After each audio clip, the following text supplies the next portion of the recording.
اليوم صار وياي موقف كلش غريب وحسسني انه الدنيا بعدي بخير. طبعا اول شيء ما رحت احكي القصه، بس بعدين صفنت قلت والله القصه بيها عبره بيها حكمه، عسى ولعل انه اكفد احد يشوف المقطع ويصحى ضميره. انا اشتغل بمحل صغير، اسواق صغيره على قد الحال.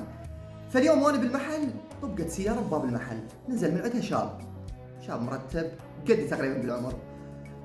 اجى السلام عليكم. وعليكم السلام. طلع من جيبه الف، قال لي هذا الالف وراه قصه. قلت له خير ان شاء الله، شنو هي القصه؟ فاكو بمنطقتنا مدرسه قريبه علينا، مدرسه ابتدائيه. فقال لي انا بيوم من الايام كنت طالب بهاي المدرسه وكنت بصف الثالث ابتدائي. قلت له اي. يقول كان مصرفي بالمدرسه 1000 دينار. يقول فاني مره من المرات استنسخت هذا الالف، يعني زورته. قال فرحت لاول محل، قال لي ما يمشي.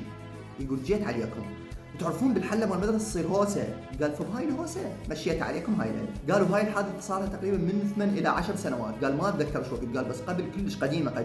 طبعا المحل اللي انا اشتغل بيها من قديم. قال فهاي الحادثه قديمه تقريبا قبل 10 سنوات. قالوا هاي الفتره كلها الالف ببالي. قال انا كنت صغير يعني ما افكر انه هاي حرام هاي حلال، ما اعرف هاي السوالف. يقول فهسه كل ما ارد اجي عليكم اقول خاف هذا المحل متفلش، خاف شايليه، خاف ماكو. يقول اخر شيء قلت خل اروح. قال لي وهسه جايب لك هذا الالف واريدك تبرين الذمه، اريدك تحاللني وتواهبني. قلت له والله عمي الشريف حاللته وواهبته.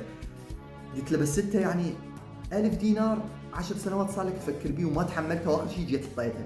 قلت له شلون لعداكم مثلا ناس بايقه ملايين وتروح تنام على المخده وراسه وارد ضميرك، يعني ضميرك ما ينبك؟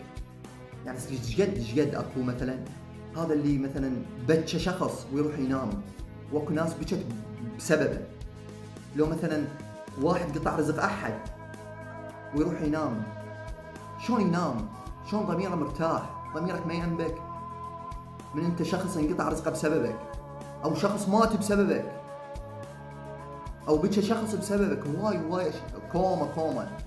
هذا ضمير هذا راسك ما تفكر. تمن تجي تحط راسك على المخده وتريد تنام ما تفكر، ضميرك ما يشتغل ما يتحرك. والله العظيم قلت هاي لازم انشرها القصه.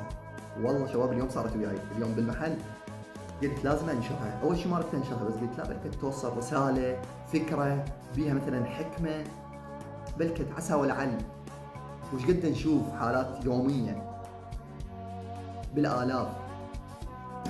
وما ادري عجبتكم لو ما عجبتكم.